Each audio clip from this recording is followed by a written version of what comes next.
For that, I would be looking into two different aspects.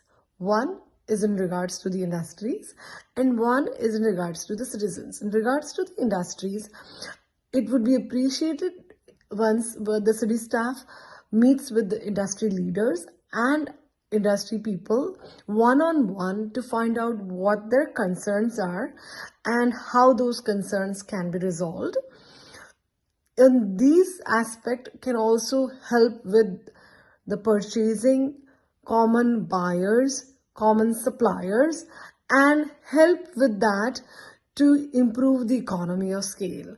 So those are some of the factors where the city staff can work side by side in combination, in conjunction with the industry people to help them improve in their operations.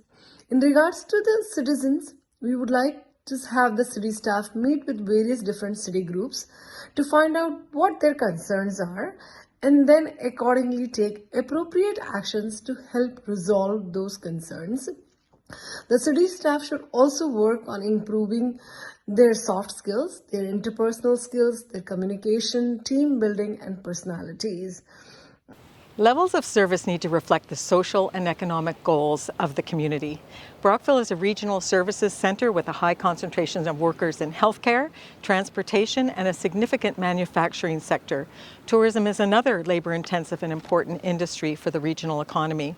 A business advisory committee that represents the needs of all businesses and the needs of the community is necessary to help guide the policies and plans for the service levels required in our community. So during my term, I've heard from residents about services across the board, whether it's waste pickup, sidewalk, road and trail maintenance, winter control and maintenance, bylaw enforcement. Folks are looking for improvements in all of those areas. I am proud of the work that city staff do, and they do an excellent job with the resources that they have.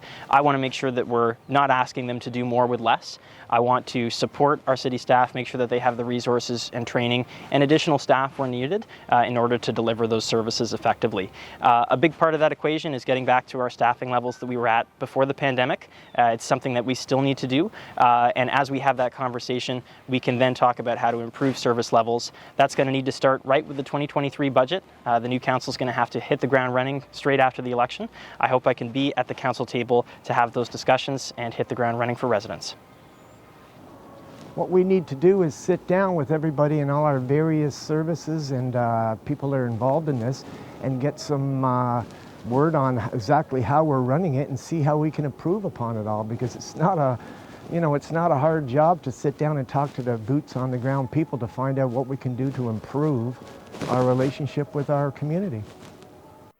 Okay, well, the first off is we have to get the service levels to the community up. So when someone phones City Hall, we need to, they need to get an answer. When someone has a complaint, the complaint needs to be dealt with. When someone sends an email, it needs to be sent back. And in the last session of council, I passed a motion that says that our new business model will be that the city staff get back to people within 48 hours. I think it's kind of obvious that it's not happening. So that's top-down leadership, and that's what the new council has to do. It says we have a policy, we have to stick with it. The second thing we have to do is we have to actually, do things on our own. We do some things great. Like the flowers around town this year were wonderful. The flower baskets I'm looking here on King Street, they're wonderful. Where sports fields are wonderful. But when I look down some of the streets and beside the buildings and I see 3 feet of growth of weeds and stuff, that's not so good.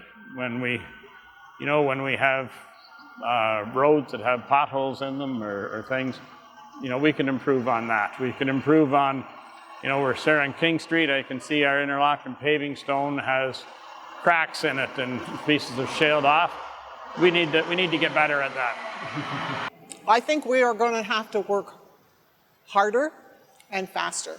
And I believe that there are, in any organizations, room for improvement.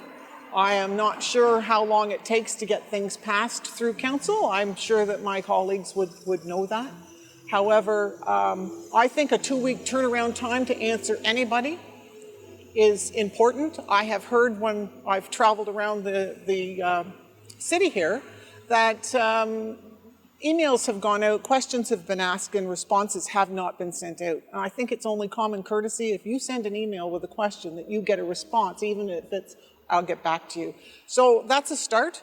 I know that hasn't been happening, and I think it's very important that we communicate with the citizens here. It doesn't matter what they're asking for or what they need or want. A letter that says that we have received it. I think that's a start, and I would like to investigate that. Thank you.